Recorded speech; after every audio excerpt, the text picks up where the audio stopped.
अनाथ सुअर की बच्ची की माँ सफेद शेरनी। एक मादा सुअर को एक शिकारी पकड़कर ले जाता है। उसकी बेटी अनाथ हो जाती है। उसे भूख, डर और अकेलापन बहुत सता रहा था। जंगल के खतरों से अनजान वो दिन ब दिन कमजोर होती जा रही थी। मेरी माँ नहीं है, मैं अकेले कैसे जीवन गुजारूंगी? कहाँ जाऊं? मुझे तो कुछ समझ नहीं आ रहा। बच्ची रोते हुए पानी की तलाश में नदी किनारे पहुंची। तब एक हिरन उसे मिलती है। अरे बच्ची, कल तुम्हारी माँ को शिकारी ले गए थे ना? बहुत बुरा हुआ तुम्हारे साथ। अब तुम्हें ये जंगल छोड़ देना पड़ेगा, क्योंकि तुम अकेली, इतनी छोटी, जंगल के खतरों से कैसे सामना करोगी? तुम चली जाओ यहाँ से। पर मैं कहाँ जाऊंगी? अरे, जंगल के पास वाले गांव में जाओ। हो सकता है वहां तुम्हें तुम्हारे जात वाले मिल जाए। बच्चे हिरन की बात पर सोच विचार करने लगती है। तभी वहां सफेद शेरनी, जिसका नाम माया था, वो आती है। बच्ची माया को देखकर डर के मारे पेड़ के पीछे छुप जाती है। तब माया उसे आवाज देती है। बेटा, पेड़ के पीछे डर के छुपने की कोई जरूरत नहीं है। मेरे सामने आओ बेटा। देखो, मैं तुम्हें कुछ नहीं करूंगी। तब बच्ची अपने मन में सोचती है, सच कह रही थी हिरन, मैं खतरों का सामना नहीं कर पाऊंगी। मुझे अभी यहाँ से भागना होगा। बच्ची माया के सामने आने के बजाय वहां से भागने लगती है। माया भी उसके पीछे आवाज देते हुए भागती है। बच्ची कमजोर थी, इसीलिए वो थोड़ी ही देर में भागते भागते बेहोश होकर नीचे गिर जाती है। माया के आने से पहले ही वहां लकड़बग्घा आता है। अरे वाह! ऐसा लग रहा है जैसे शिकार खुद मेरा इंतजार कर रहा है शिकार होने के लिए। लकड़बग्घा बच्ची को खाने ही वाला था कि माया उस पर हमला करती है। रुक बेशरम लकड़बग्घे, मासूम बेहोश बच्ची को खाने जा रहा था तू?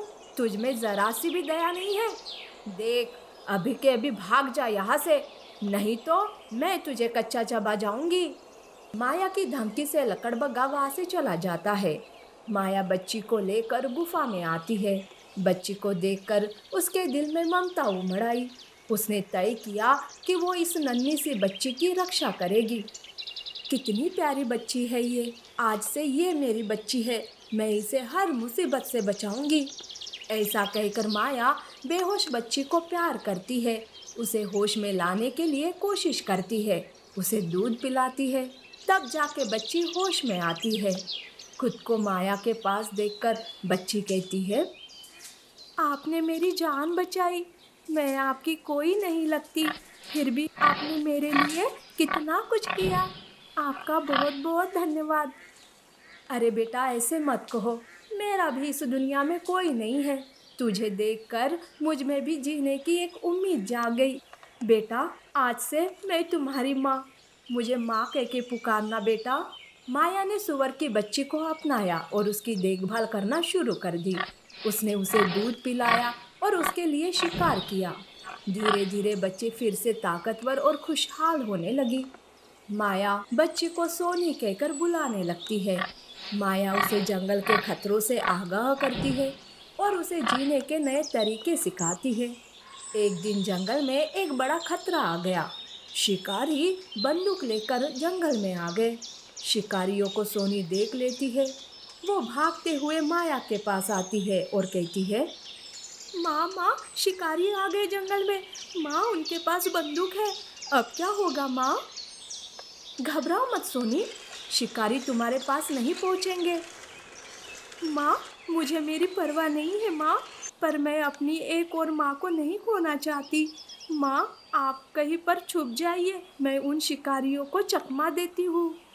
तभी वहां शिकारी आते हैं। उन्होंने माया को देख लिया।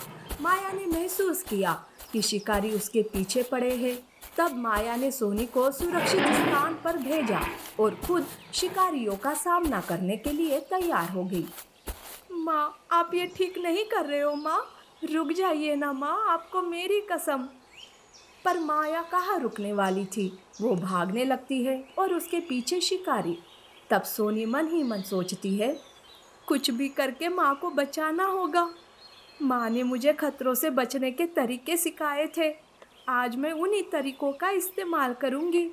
सोनी भी उनके पीछे भागती है। एक जगह पर माया शिकारियों के गड्ढे में गिर जाती है। सोनी भी वहां पहुंच जाती है।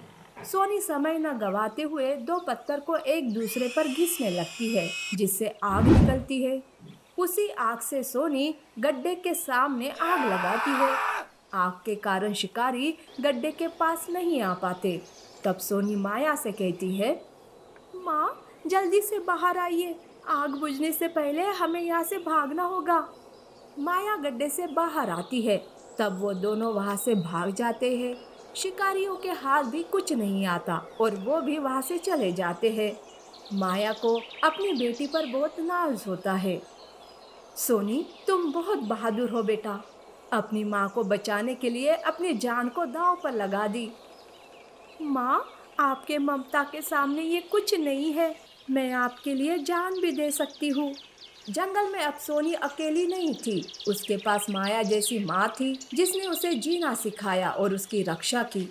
माया ने सोनी को सिखाया कि जीवन में चाहे कितनी भी मुश्किलें आए, साहस और ममता से हर मुश्किल का सामना किया जा सकता है। अब सोनी माया के साथ खुशी खुशी जीवन गुजारने लगती